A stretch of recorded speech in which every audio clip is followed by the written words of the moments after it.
Hi, Pastor. Having the right tool and using it correctly are two different things.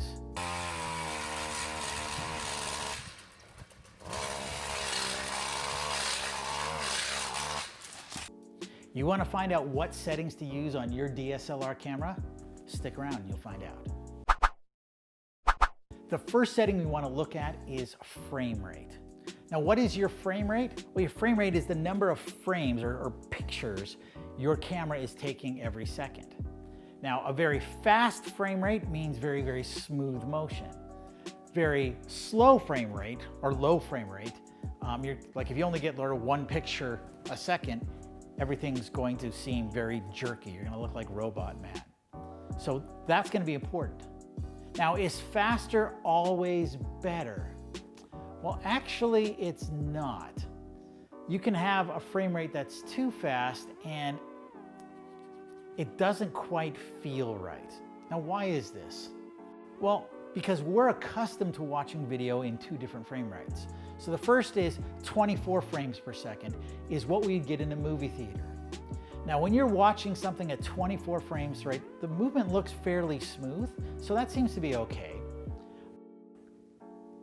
But it feels like a movie in a way that is kind of subconscious, but it just seems high quality.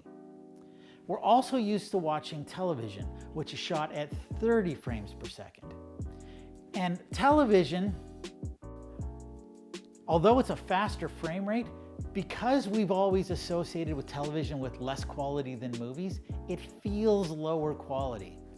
It's bizarre, it's strange, but it's a fact. 30 frames per second doesn't quite feel the same way as 24 frames per second. So what we're talking about here is subtle psychological differences. And you need to decide on what you're going to be going for, whether it's going to be more the film or the TV.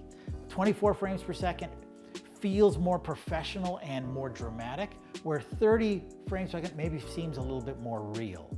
The next thing we want to look at is shutter speed. Now, when you're using a slow shutter speed, things that are in motion will seem blurry. So take a look at these race cars. The one image is using a slow shutter speed, and so the race cars are looking blurry. Now, that's not necessarily bad because it communicates that they're going fast. If you use a fast shutter speed, things that are in motion will be frozen in time. So when we're looking at our natural eyes don't exactly have a frame rate, but they kind of do as well. And our natural eyes are kind of a compromise between this slow and fast. When we're using shutter speeds that are too slow, things in your video are going to look out of focus.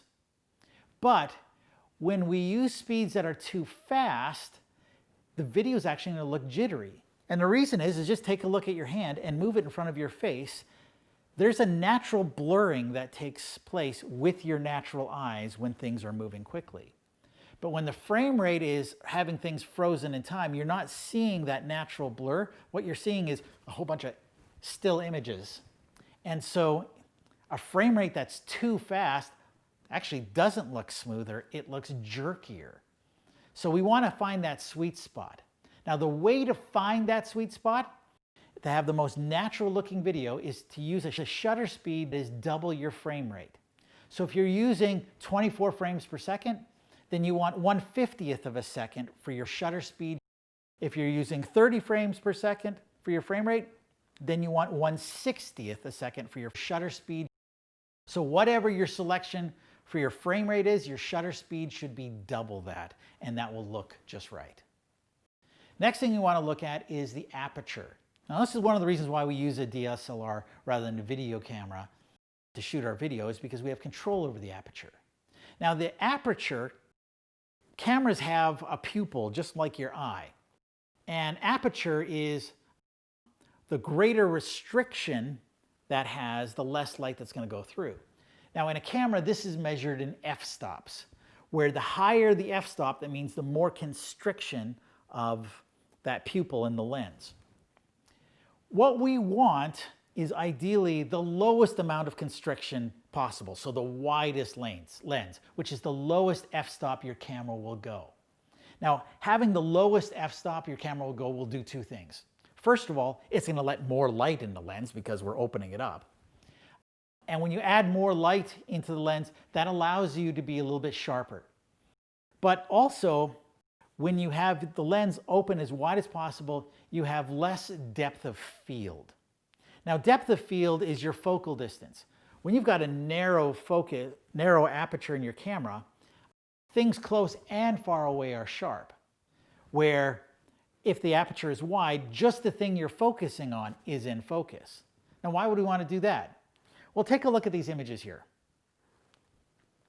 When you look at this castle image, if you look at the one image, you're not sure what you're supposed to be focusing on because everything's in focus.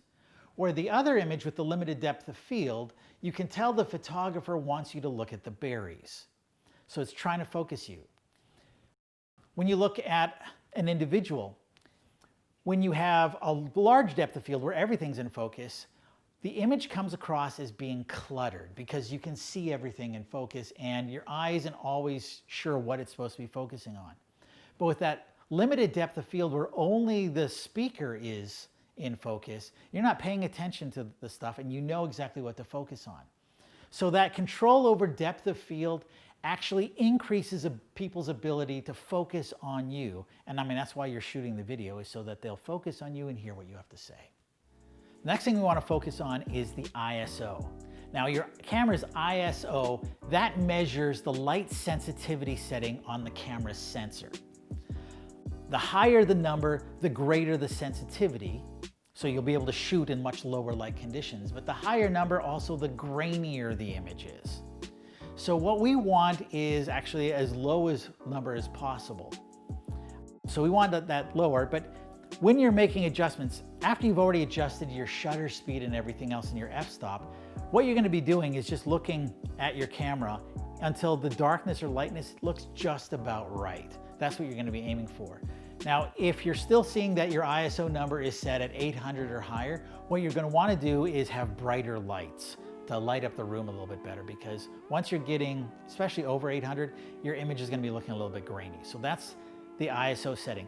Set it manually so it looks not too dark, not too bright.